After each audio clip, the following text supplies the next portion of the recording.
വനംവകുപ്പ് ഓഫീസിലെത്തി ഭീഷണി ഉയർത്തുകയും അധിക്ഷേപിക്കുകയും ചെയ്ത സംഭവത്തിൽ പ്രതികരിച്ച് ജനീഷ് കുമാർ. തല പോയാലും ജനങ്ങൾക്കൊപ്പമെന്നാണ് ജനീഷ് കുമാറിന്റെ FB പോസ്റ്റിലൂടെയുള്ള പ്രതികരണം. എന്നാൽ വന്യജീവി ആക്രമണവുമായി ബന്ധപ്പെട്ട് ജനങ്ങൾ മറ്റൊരു മാനസികാവസ്ഥയിലാണ് എന്നുകൂടി അദ്ദേഹം പറയുന്നുണ്ട്. ആ സന്ദർഭത്തിൽ അങ്ങനെ സംസാരിച്ചു പോയതാണ് എന്നുമാണ് ജനീഷ് കുമാറിന്റെ വിശദീകരണം. ഇക്കാര്യം അദ്ദേഹം അതിൽ വിട്ടുപോയി എന്ന് നേരത്തെ ജനീഷ് കുമാർ മാതൃഭൂമി ന്യൂസിനോട് ടെലിഫോണിൽ പ്രതികരിച്ചിരുന്നു. പിന്നീടാണ് ഇപ്പോൾ സോഷ്യൽ മീഡിയയിലൂടെ തന്റെ പ്രതികരണം കുറിക്കുന്നത്. CK അഭിലാൽ വിവരങ്ങളുണ്ട്. അഭിലാൽ, പരിധി വിട്ടുപോയി എന്ന് പറഞ്ഞു. പക്ഷേ ഈ നിലയിൽ പരിധി വിട്ടതിന് കൃത്യമായൊരു നടപടികൾ സ്വാഭാവികമായിട്ടൊക്കെ വേണ്ടതാണ്.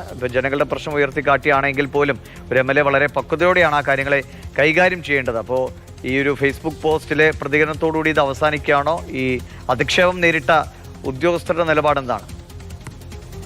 ഈ ദൃശ്യങ്ങൾ പുറത്തു വന്ന ഏറെക്കുറെ 4 മണിക്കൂർ സമയം പിന്നിടുമ്പോൾ സമൂഹ മാധ്യമങ്ങളിൽ KU ജനീഷ് കുമാറിനെ അനുകൂലിച്ചും അദ്ദേഹത്തെ എതിർത്തുകൊണ്ടും വിവിധ കോണുകളിൽ നിന്നും പോസ്റ്റുകൾ വരുന്നുണ്ട്.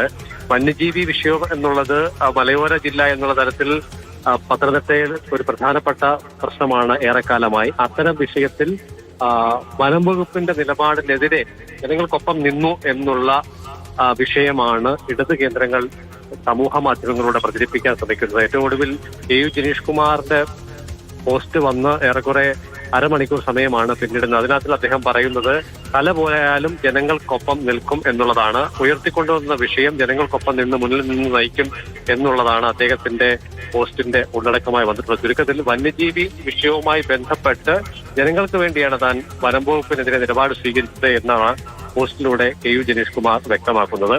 അതേസമയം ഓഫീസിൽ കയറി ജീവനക്കാരെ ഭീഷണിപ്പെടുത്തുന്ന തരത്തിലുള്ള പ്രതികരണം ഉണ്ടായത് തീർത്തും പ്രതിഷേധാർഹമാണ് എന്നുള്ള നിലപാടുമായി വനം വകുപ്പ് ജീവനക്കാരുടെ സംഘടന വന്നിട്ടുണ്ട്. പക്ഷെ അത് പരാതി എന്നുള്ള തരത്തില് അല്ലെങ്കിൽ ഒരു പോലീസ് കേസ് എന്ന തരത്തിലേക്കോ ഉയർന്നു വരാനുള്ള സാധ്യത കുറവാണ് എന്നുള്ളത് തന്നെയാണ് നമുക്ക് മനസ്സിലാക്കാൻ കഴിയുന്നത്.